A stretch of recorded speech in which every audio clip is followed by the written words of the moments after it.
There's no relief in your silhouette, just an overwhelming void that needs to be filled. It was the sun through the curtains shining softly over your hands as they swept across my cheeks.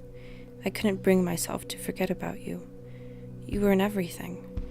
You were the laughter in the park, light and full of joy, the color of the clouds so delicate and pure, the story I longed to tell. Falling in love was potentially the worst thing I had ever done to myself.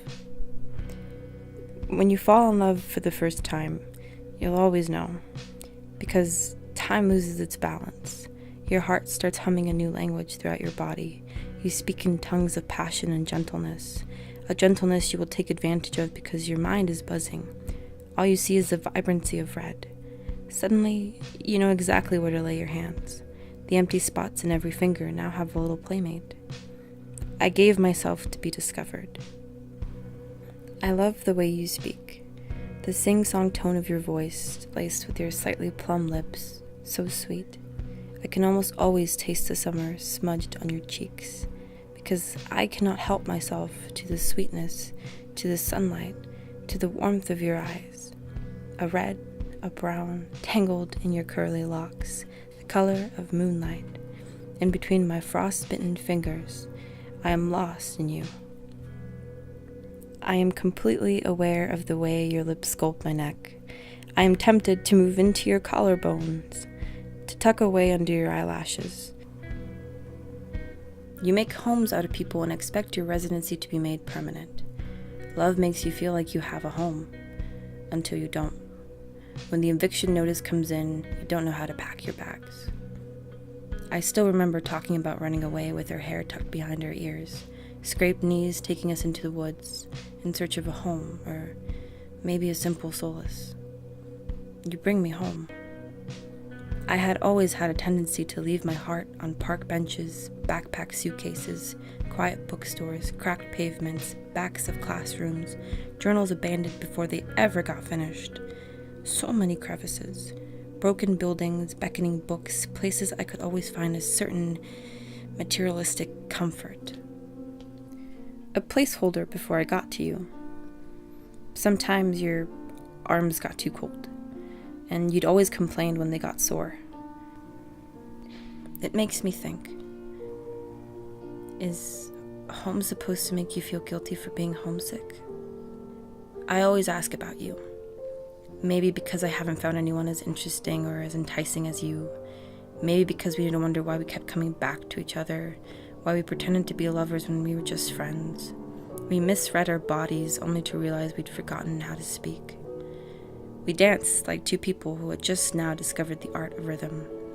We are alive, we are free, everything is in its place. Nothing could ever keep our hands from intertwining. There's no space that wasn't filled with laughter. A love.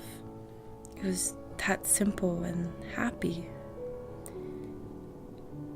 I used to think happiness was yellow. Vincent van Gogh once swallowed a tube of yellow paint because he thought that happiness was yellow. He assumed if the sun was swirling in his stomach, the rays would burst from his skin. Van Gogh believed in the correlation between yellow and happiness.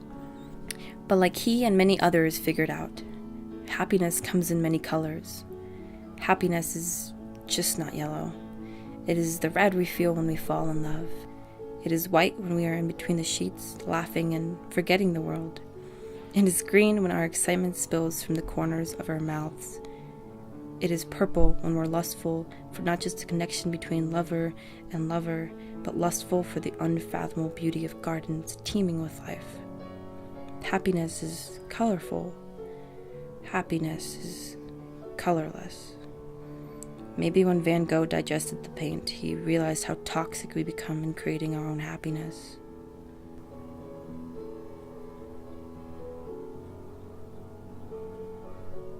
I remember blue.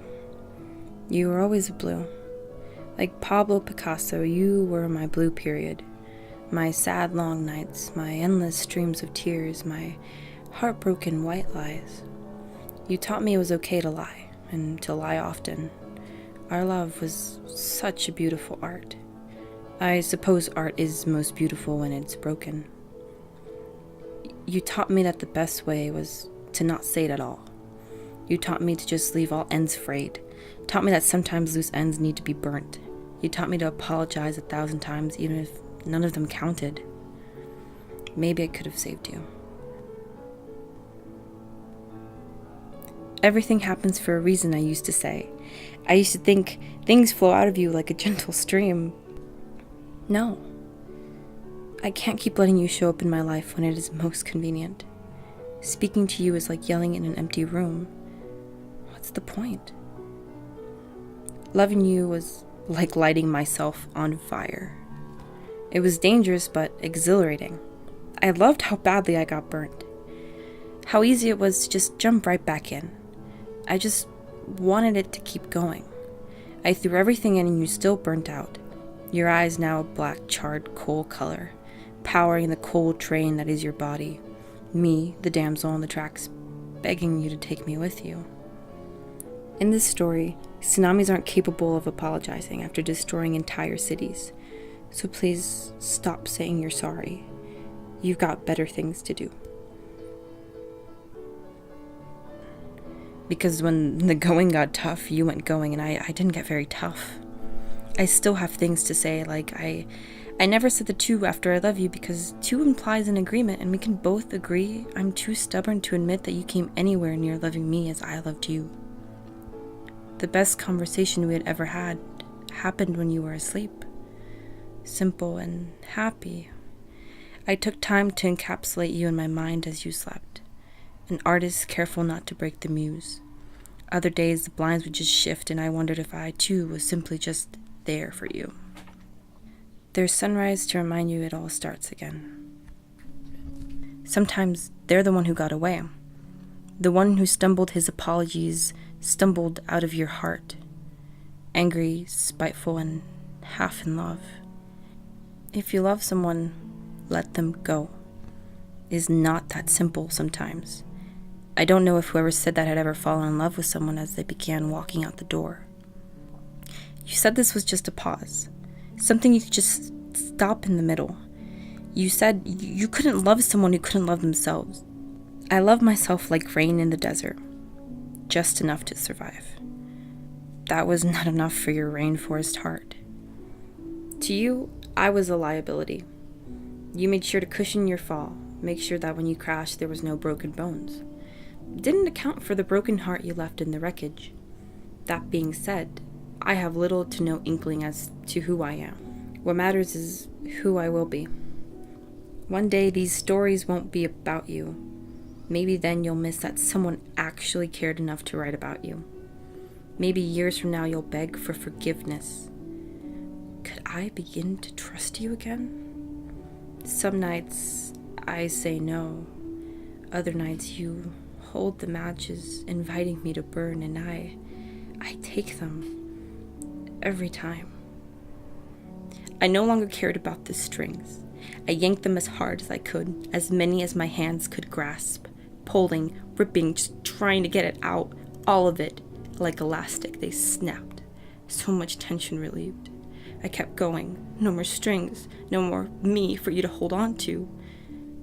I echoed hollowly, tired and dazed and empty, sore from all sides, but my chest sighed. No more strings means no more fear. No more fear means no more fear of them breaking. No more fear, no more fear. No more nooses, no more 3 a.m. phone calls, no more climbing mountains only to find there's another fucking mountain. Fuck this. Fuck you. Fuck these chains. They no longer hold me. I'm not your fucking baby, sweetheart, second fucking option. Monsters don't hide in closets. They hide in mirrors. You said we needed to end this chapter in our life.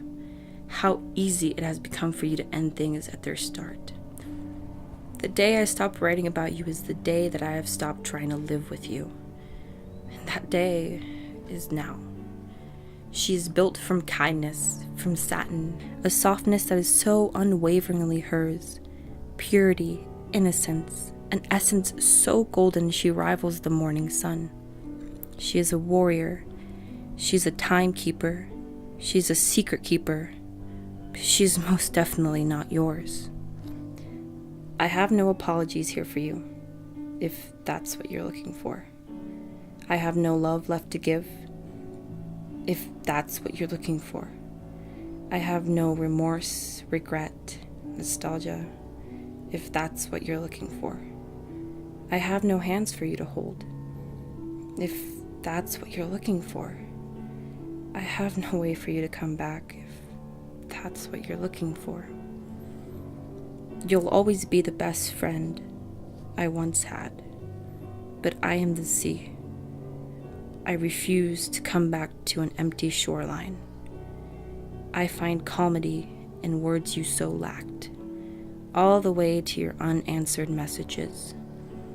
I find myself on the Twin Peaks, overlooking an entire world, a future so overwhelming, you'd have to climb a mountain to see it.